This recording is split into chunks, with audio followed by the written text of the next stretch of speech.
next one, genders of noun. So genders of noun is the property of a noun that distinguishes sex. There are 4 genders of nouns such as masculine, feminine, common, and neuter. Or sa Filipino po, ito po yung tinatawag na kasarian ng pangalan. So in Filipino, meron din po tayong 4 na kasarian ng pangalan or genders of noun. The first one, in English, masculine gender, or in Filipino po, pangalang panlalaki. So this is very basic to you, or this is very simple. When we say masculine gender, lahat po ng pangalan na tumutukoy sa pangalang panlalaki, that is a masculine gender. So for example, man.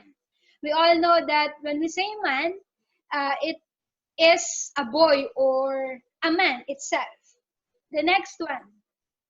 Feminine gender, in Filipino, pangalang pambabae. So, when we, for example, women, or aunt, or mare, for example, or mare. Next will be the common gender. When we say common gender naman po, in Filipino, when we say common gender, this is the ditiyak. Pangalang ditiyak. So, for example, hindi natin alam kung babae ba or lalaki. For example, a person. May babae na tao, may lalaki na tao. For example, a horse. May lalaki na horse, may babae na horse. For example, a student. Or for example, a teacher. We have a girl and boy teacher. So, we do not know the gender. Babae ba to or lalaki ba to? So, therefore, it will fall under a common gender. The next one will be neuter gender. Mostly, it refers to the objects or sa mga bagay. For example, tree. May kasarian ba ang tree? Definitely no, none. Because tree is an object. Another one, pencil. Wala namang babae or paano din masasabi na okay, itong pencil na to babae. Or itong pencil na to lalaki. We do not know because pencil is an object. Therefore, it will fall under the neuter gender. The next one will be the numbers of nouns. So, numbers of nouns indicates whether a noun denotes one person, place, or thing, or more than one. So, we have rules when it comes to numbers of nouns. So, if the noun indicates only one, it is singular person. So, kapag isang tao lang, kapag isang bagay lang, isang pook lang, or isang pangyayari lang, we have singular number. While when it denotes more than one, kapag dalawa pataas na pinag-uusapan na tao, bagay, or pangyayari, we will have plural in number. Okay, rules in changing singular noun to plural noun. The first one. Most nouns for their plural by adding s to the singular. Say, for example, song. Song is a singular. Again, noun po tayo. Noun is different when it comes to verb. So, the rules in changing singular noun to plural, kapag singular po, walang s ang noun. While sa plural daw po, para maging plural ang isang singular noun, we need to add s, such as songs. Another one will be pet. Pet is a singular, basic form of the noun. Para maging plural, we need to add s. We will have pets. Chick. To make it plural, we need to add s. So it will now become chicks, plural. And lastly, house.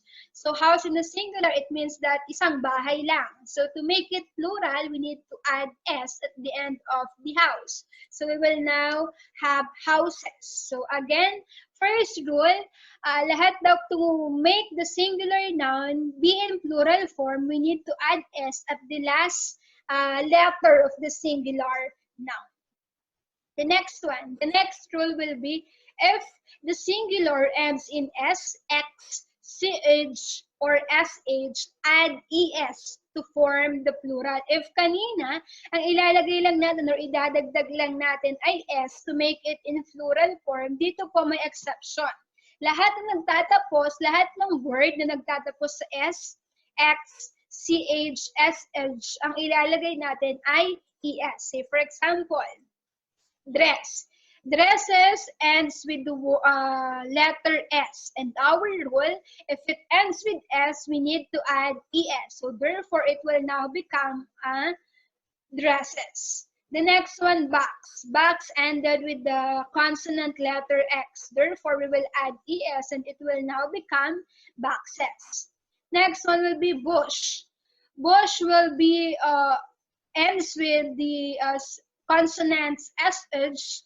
Therefore, we will add ES and it will now become bushes in the plural form.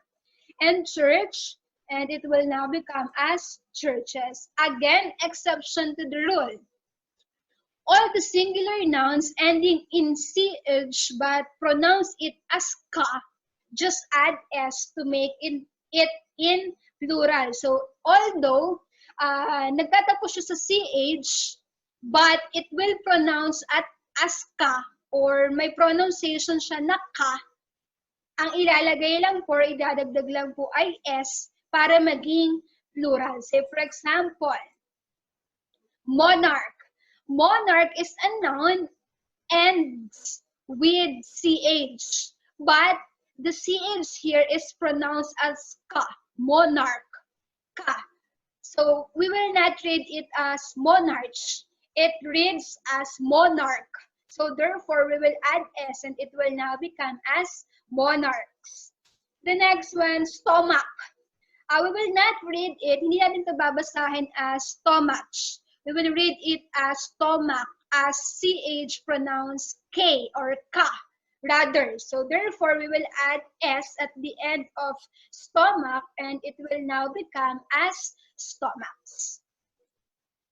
Next one. Most nouns ending in O preceded by consonant, add ES to make it plural. Say for example, echo. Ang echo po ay nagtatapos sa O. Bago mag-O, consonant po ang sinundan niya, which is H. And our rule ay lahat ng word na nagtatapos sa O at bago mag-O, consonant ang sinusundan, ang ilalagay po natin or ang idadagdag po natin ay ES to make it plural. So it will now become as echoes. Another one, mango. It will now become as mangoes because nag-end po siya sa O at ang O po ay sinundan ng bago po mag-O, consonant G po ang meron tayo. And so on and so forth. Next one. Though there's an O and the consonants ahead of it, some nouns use only S. So say for example, photo. So these are exception to the rules. Although photo ends with O at consonant T po, bago mag-O, ang ilalagay lang po natin ay S. These are the exceptions to the rule. Another one, piano, pianos, and so on and so forth. So take note, the exception to the rules. The next one. Nouns ending in O preceded by a vowel regularly form the plural by adding S. If kanina po, ang rule natin ay lahat ng O na sinusundan, lahat ng O at bago mag-O, ang kasunod po ay consonant, ES ang ilalagay, ngayon po ay S lang. So say for example, studio. Studio ends with the letter O, but we can see that it is preceded by the vowel E or I. Therefore, ang ilalagay lang po natin ay S. Unlike kanina, yung O po, bago mag-O, consonant po ang nauuna. Nauuna po ang consonant bago ang O. Therefore, ES ang inilagay natin. But this time, ang rule po natin, kapag nauuna ang vowel, bago ang O, S lang po ang idadagdag natin. Cameo, cameos, and so on and so forth. Next one. Common nouns ending in Y preceded by a consonant, change Y to I and add ES. Or in Filipino daw po, lahat ng common nouns na nagtatapos sa I at yung I na yun may consonant, yung I, papalitan ng I, tapos dadagdagan ng ES. To make it clear, I will show you an example. The singular one will be army. So we can say that bago po mag-Y, ang sinusundan po ng Y ay consonant M. So may consonant M po tayo, then it ends with I. Our rule will be Y will now change to I, and then we need to add ES. So armies, to make it plural. The Y is changed by I, and then we added ES. The next one will be story. Bago po mag-Y, meron po tayong consonant R. Therefore, our rule will be we need to change this Y with I and then add ES. Therefore, we have stories, and so on and so forth. Next one. Another exception to the rule, if the final Y is preceded by a vowel, the plural is formed by adding S. So, just like with the rule earlier. So, if kanina po, kapag ang Y ay preceded by a vowel, ang dinadagdag po natin ay ES. Ngayon po, kapag po ang Y ay preceded by a vowel, ang idadagdag naman po natin ay S. Say, for example, journey. Bago po mag-Y, ang sinusundan po ng Y ay vowel E or E. Therefore, this Y, therefore, we will just add S. Unlike earlier, on our previous rule, this Y should be changed into I, and then we need to add ES. Ngayon po, ito pong Y, hindi na natin babaguhin I at dadagdagan ng ES. We will just add ES kapag ang Y ay sinusundan ng kapag bago mag-Y, vowel po ang nauna. Valley, it will now become as valleys, and so on and so forth. Next one. Nouns ending in F or FE, silent E, form their plural by changing F to V and adding ES. Say, for example, elf. Elf ends with the consonant Y. So our rule will be this F should be changed into V, and then we need to add ES. So it will now become elves under plural. The next one, life. Life ends with FE, silent E, life. So again, our rule will be this F will be changed to V, and then we need to add ES. So it will now become as lives. Knife, although it is a silent E, although it ends with FE but silent E, we need to change this F to V and then add ES at the end of it, knives, to make it plural. Next one, exceptions. Nouns ending in F or FE, silent E, form their plural by changing F to V and adding ES. So just like one. Again, exception to the rule. Although chief ends with F, hindi po lahat ang nagtatapos sa F and sa FE, papalitan po natin ng V. Again, there are exceptions. So whether we like it or not, we need to familiarize ourselves with the following exceptions. Proof, although it ends with F, these are exceptions. We just need to add S. Beliefs, and so on and so forth. So these are the exceptions. Next one. Several nouns form their plural by change of vowel within the word. Say, for example, man. Add the vowel man, to make it plural, need to be changed into E to make it plural. We now have men. So these are the vowel. Next one will be the mouse. The vowel mouse will change into another vowel to make it plural. So we have now a mice. Goose will have geese, and so on and so forth. Next one. Kindly take note that if the man means human being in a compound, man replaces the man. So kapag po yung man tumutukoy sa tao, yung man po, yung men po gagawin nating man. So say for example, fisherman. So fisherman, ibig sa Tagalog mangingisda. So it means that tumutukoy po ito sa human being or tao. Therefore, we will now have as fishermen, to make it plural. Another one, man of war. Man of war ay tumutukoy din po sa human being. Therefore, it will now have as man of war, the hyphenated noun, the hyphenated compound noun. Next one, another additional note.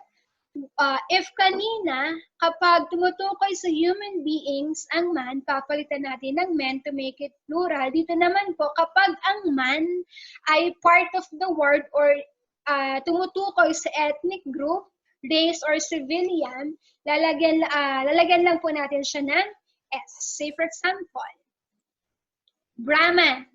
Brahman is an ethnic group or a religion. So since this is an ethnic group or religion, we will not say that Brahmin. So we will just add S according to the rule, Brahmins. Another one, German. So German is a race. So since this is the man here is not pertaining to the human being or hindi tumutukoy sa human being, therefore we will not say that German. We will just add S to make it plural. So Germans, and so on and so forth. Next one. A few nouns form their plural by adding en to the singular. Say for example, ox. So ox, although it ends with X according to our previous rule kanina, di ba kapag nagtatapos sa S, we need to add ES. Dito po, hindi. So, again, another exception to the rule. To make it plural, we need to add en. So, it will now become as oxen. Child. So, child is singular. To make it plural, we will not say childs. Childs is grammatically wrong. Mali po iyon. The correct term will be children to make it plural. Brother. It will now become as brethren, or we can have brothers. Brothers is also correct.